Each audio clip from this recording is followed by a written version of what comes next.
The fastest police car America has ever fielded is not the one you're picturing right now.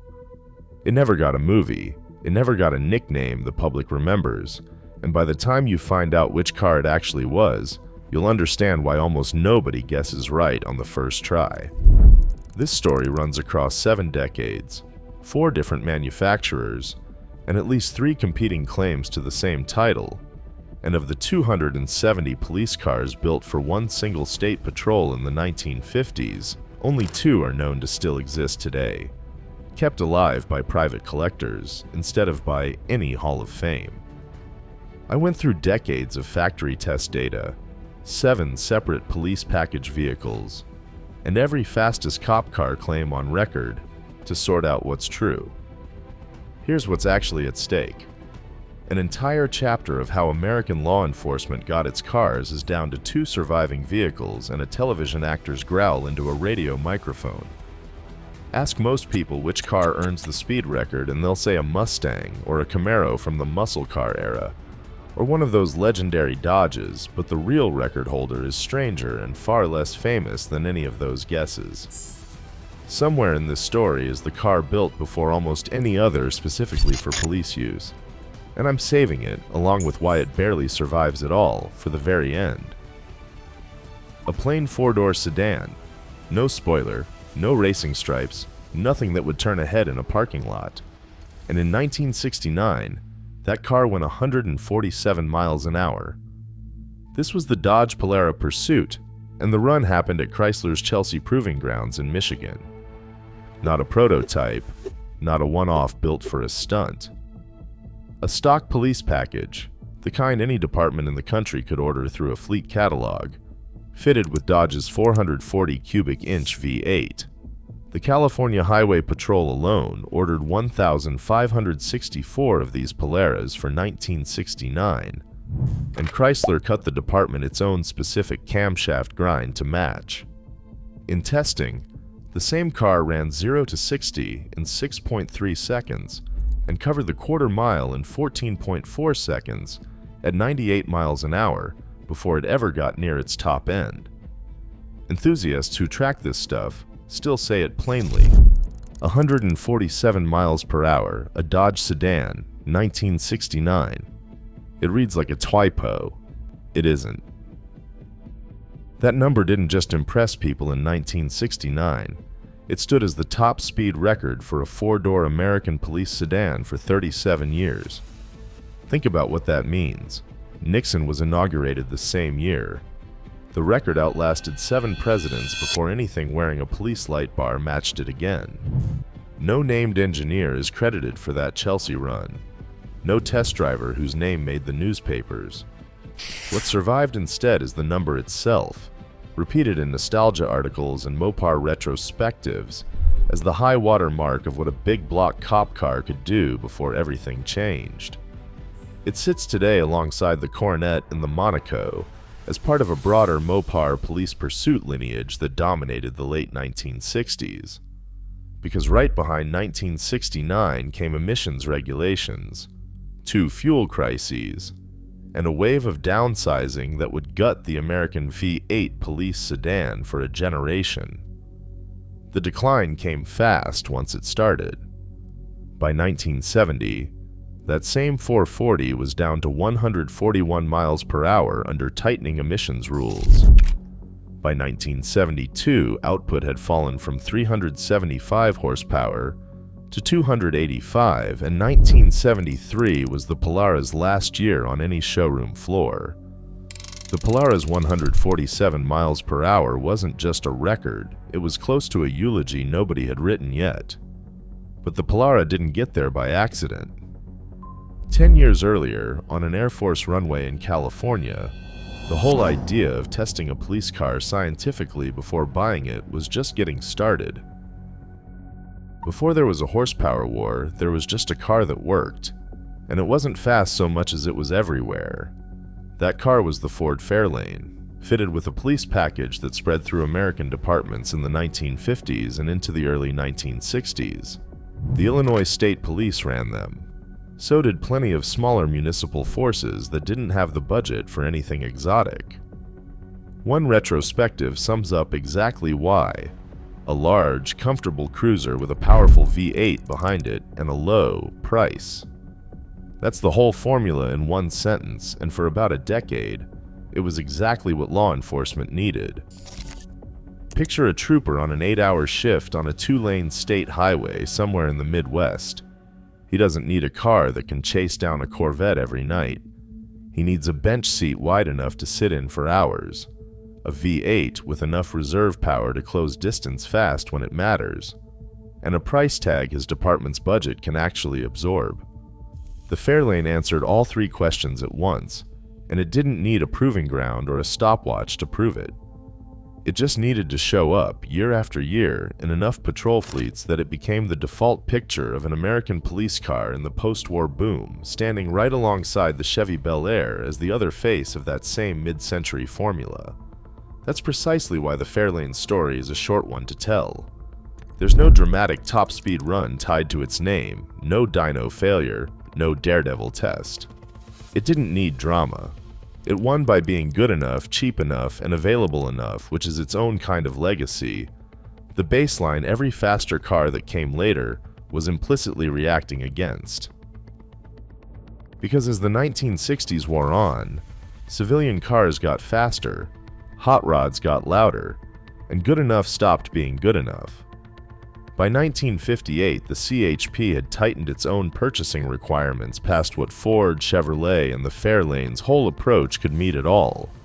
A minimum of 380 cubic inch V8, at least 9.75 to 1 compression, dual exhaust, and a two-door body on a wheelbase of at least 122 inches.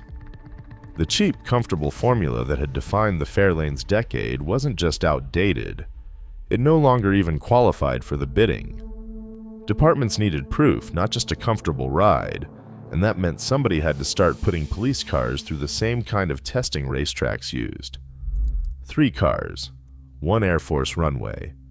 And for the first time, a police department wasn't just buying on reputation, it was buying on a stopwatch. In 1959, the California Highway Patrol ran side-by-side speed trials pitting a Mercury, a Pontiac, and a Dodge Coronet against each other on an Air Force runway at Palmdale. The Coronet came out on top, 122.023 miles per hour, ahead of the Mercury's 121.84 and the Pontiac's 117.34. A day later, the same 3 cars moved to Riverside Raceway for acceleration testing, and the Coronet won there too. In the quarter mile, it ran 86.89 miles per hour, beating out 83.15 and 81.98. And in the standing start mile, it hit 117.67, again the fastest of the 3. The Coronet was also the lightest of the 3 at 4,060 pounds, running its 383 cubic inch, 345 horsepower D500 V8 against a heavier 430 cubic inch Mercury Monterey and a 389 cubic inch Pontiac Catalina. Here's the detail that made the decision easy for the CHP's budget office. The Dodge didn't just win on paper, it also came with generous fleet pricing, which one retrospective calls a natural fit for the department. A car that wins the speed trial and costs less to put on the road isn't a hard sell. It's the only sell. What matters here isn't just which car won, it's what the test represented. This wasn't a manufacturer's brochure claim or a salesman's promise. This was formalized, comparative, adversarial testing. 3 cars run back-to-back over multiple days at 2 different facilities, with actual numbers written down afterward. Michigan State Police would go on to become the benchmark institution for this kind of testing in the following decades. But California's 1959 trial was the moment police procurement started acting like an engineering department instead of a purchasing office. It also meant something bigger was underway. Civilian hot rod culture was forcing agencies to stop guessing and start measuring. The Coronet's win didn't end the story.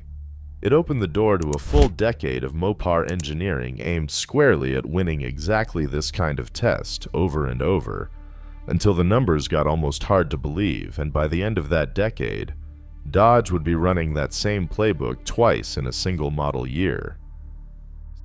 Same year, same company, a different full-size sedan, and a number almost nobody outside the Mopar faithful remembers today. While the Polara was making its run at Chelsea, Dodge was also building the Monaco police Pursuit on the same C-body platform. One retrospective describes it as the fastest production police car built to that date, with figures around 149.6 miles an hour in testing. Though it's worth being precise here, most other period sources attach that same 149.6 figure to the Polara itself, clocked at that same Chelsea proving ground, rather than to a separate Monaco run.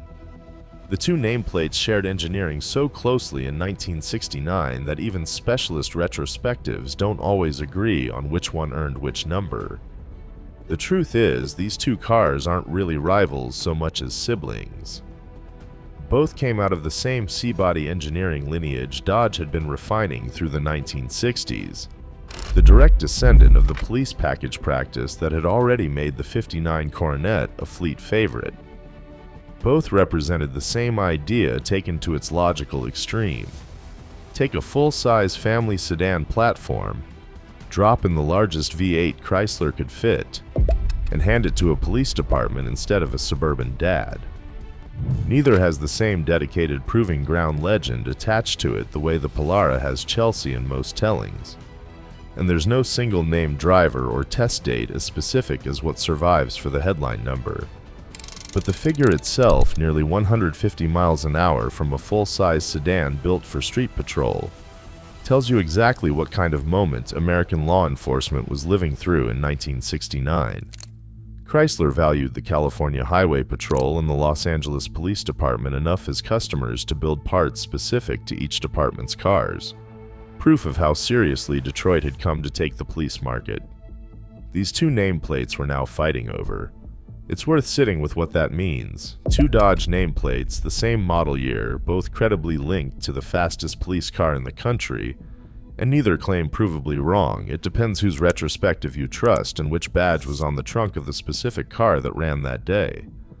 That's the shape this whole story keeps taking. Not one clean record, but competing high-water marks, all of them cresting in the same narrow window right before everything changed. This was race car performance creeping into an ordinary police sedan, and it wouldn't happen again for decades. Because within a decade, nobody would be arguing about which cop car could hit 149. They'd be grateful for anything over 130. By 1978, the fastest police car in America could barely crack 133 miles an hour. 9 years earlier, two Dodges from the same model year had both cleared 147. The cause wasn't any single decision. It was three forces landing on Detroit at once. Federal emissions regulations tightening through the early 1970s. Two separate oil shocks that made big block V8s a political liability. And a wholesale downsizing of American cars that shrank everything from wheelbase to displacement. One retrospective puts it bluntly: emissions rules, fuel crises, and downsizing strangled the big block cop car. For 3 years after that, the California Highway Patrol chased criminals in a car that kept destroying itself. Between 1979 and 1981, the department tested a fleet of Chevrolet Camaro Z28 cars as a stopgap pursuit vehicle. Of 12 units in service, 9 blew their engines. That is not a maintenance footnote. That is 9 out of 12 patrol cars failing at the one job they existed to do. Ford's fleet manager, a man named Emil Loeffler, saw the opening. In December 1981, his team built a single Mustang prototype and handed it to the CHP as unit number 851963. Testing ran through January and February of 2082 at the CHP's training academy in Sacramento, against a specific list of requirements. The car had to accelerate to 100 miles an hour within a set time, stop within a prescribed distance, and clear 125 miles an hour flat out. Of every vehicle the CHP had tested to that point, the Mustang was the only one that cleared all three. The department bought 400 of them that year, badged as the Severe Service Package, at roughly $6,800 apiece, renamed the Special Service Package the following year once Ford opened the program to departments outside California. Nearly all of them were ordinary notchback coupes. Only a handful, somewhere between 4 and 6 cars, were built as hatchbacks, making those the rarest police cars fielded anywhere in the country. Ford beefed up the SSP's rear axle in 1986, swapping in a heavier 8.8-inch unit to handle years of full-throttle pursuits without braking, proof the platform was built to be worked hard for a decade, not just to win a single dramatic test. Under the hood sat a 302 cubic inch V8 making 157 horsepower, modest by muscle car standards even in 1982. But in a straight line it didn't matter. The SSP Mustang ran 0 to 60 in 6.3 seconds, which car and driver placed in what it called supercar territory at the time, quicker than a contemporary Ferrari 308 GTB off the line. A trooper who might have looked outgunned next to an Italian sports car on the Pacific Coast Highway wasn't outgunned at all. The original prototype never went back to a dealer lot. The CHP bought it from Ford for $1, fitted it with a full roll cage built by racing legend Bill Strop, and ran it for years as the department's emergency vehicle operator's course training car, teaching new officers how to drive at the very limits the Mustang itself had proven possible. It was finally retired in 1985. It still exists today. By the time Ford ended the program in 1993, nearly 15,000 SSP Mustangs had gone out to more than 60 law enforcement agencies nationwide, from the FBI and the DEA down to small-town departments that had never before been able to afford anything that could catch a determined speeder. Ford didn't carry the package over to the redesigned Mustang platform in 1994, and just like that, the fastest thing in most departments' fleets was gone. But while the Mustang was proving that a department didn't need a big block sedan to win a chase, one company was already building something else entirely. A full-size car engineered not to win a stopwatch, but to never break down at all. Ford had actually answered that call years earlier than most people realize. In 1992, it introduced the Crown Victoria Police Interceptor, known in fleet simply as the P-71. It just took until 1997 for the P-71 to become the default choice nearly every department in the country carried. And once it did, it stayed the standard all the way to 2011. Full frame, rear-wheel drive, a V8 built for durability rather than drag strip bragging rights. In one modern ranking of the greatest American police cars ever built, the P-71 lands at number 1, not because it was fastest, but because it was everywhere, for roughly a decade and a half straight in nearly every department in the country. By its last full model year in 2007, the 4.6-liter V8 P71 topped out around 137 miles an hour. The final 2011 cars with 250 horsepower ran closer to 140.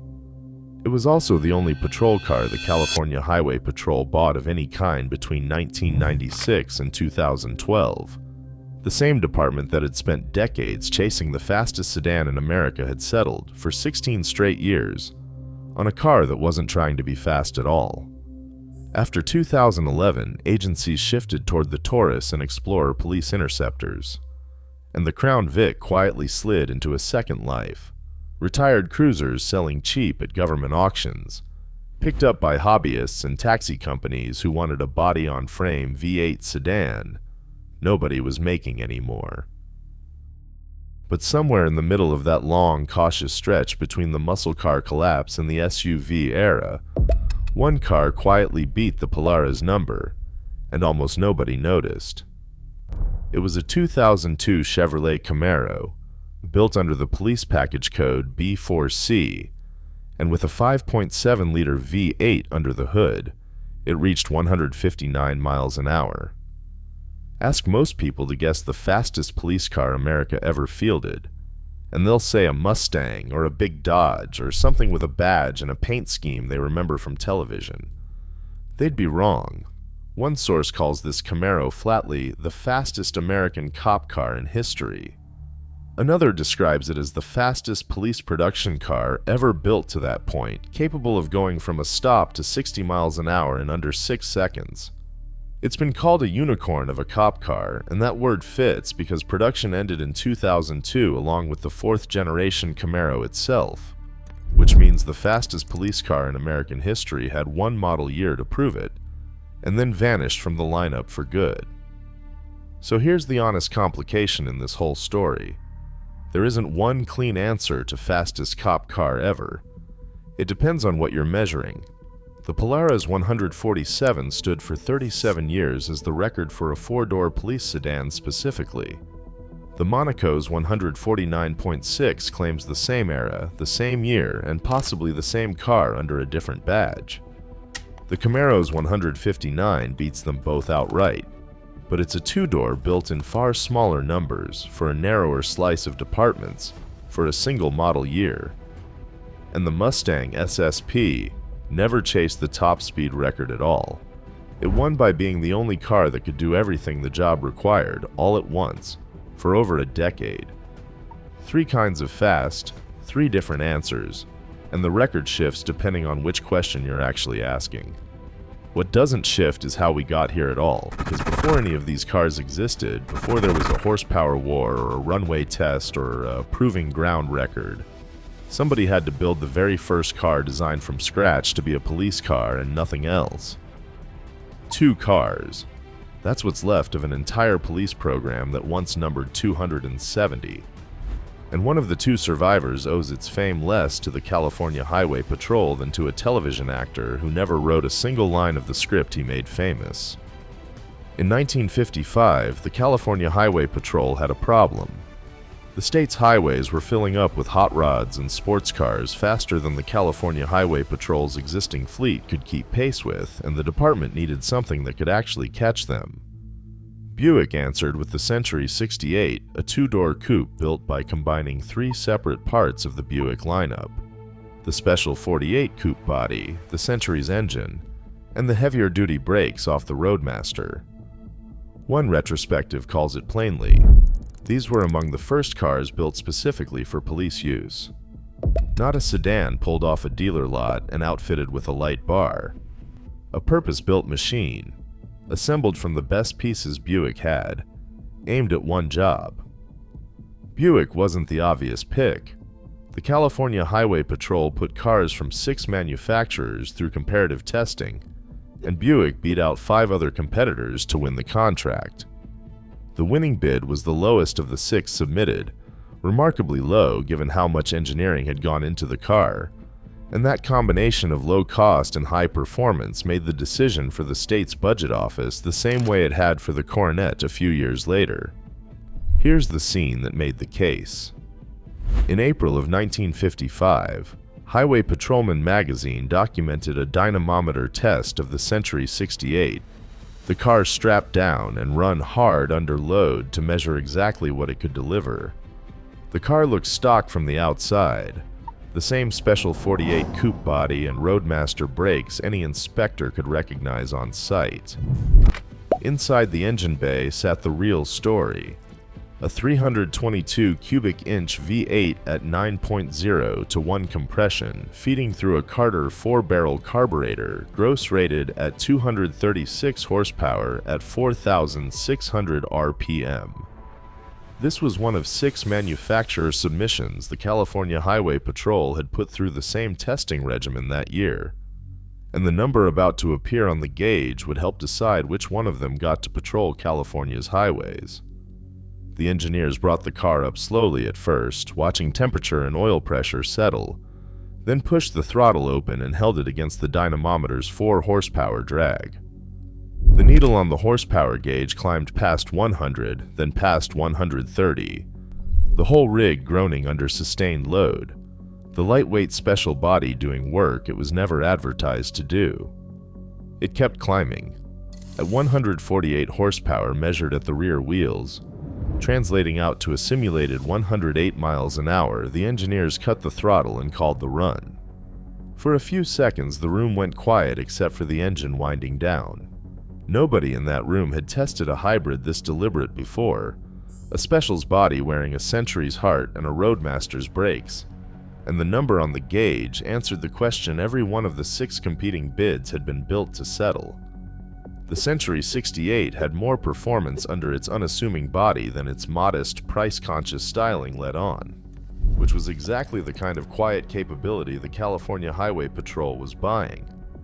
A car that looked like nothing in a parking lot and outran everything on the road. Combined with the lowest bid of the 6, the dyno numbers are what won Buick the contract. And within months, that same test result would matter to an audience that had nothing to do with fleet procurement at all. Buick built 270 of these Century 68 two-door specials, split evenly, 135 with manual transmissions, and 135 with automatic transmissions, and every single one went into service with the California Highway Patrol. That same year, Buick's total production topped 737,000 cars, putting it third in the country behind Chevrolet and Ford, which makes the CHP contract a small fraction of the company's overall output, but an outsized piece of its legacy. Because within months of that dyno test, a television production needed a police car for a new series called Highway Patrol, and enthusiast Gary Goltz has said plainly that the first cars used on camera were actual California Highway Patrol units, borrowed from the CHP itself. Broderick Crawford played Chief Dan Matthews from 1955 to 1959, leaning out the driver's door and growling 10-4 into the radio mic, a line delivery that became inseparable from the image of the car itself. The Buick wasn't cast. It was already sitting in a CHP motor pool when the cameras showed up, and it became a television legend by accident, simply by being the real equipment doing the real job. Of the 270 built, only 2 are known to survive today. One belongs to a California restorer named Les Randolph, who spent years bringing his genuine Century 68 back to CHP specification, the same car that later convinced enthusiast Gary Goltz he'd never find one of his own to buy, and pushed him to build a Tribute instead out of a different, more common Buick body style.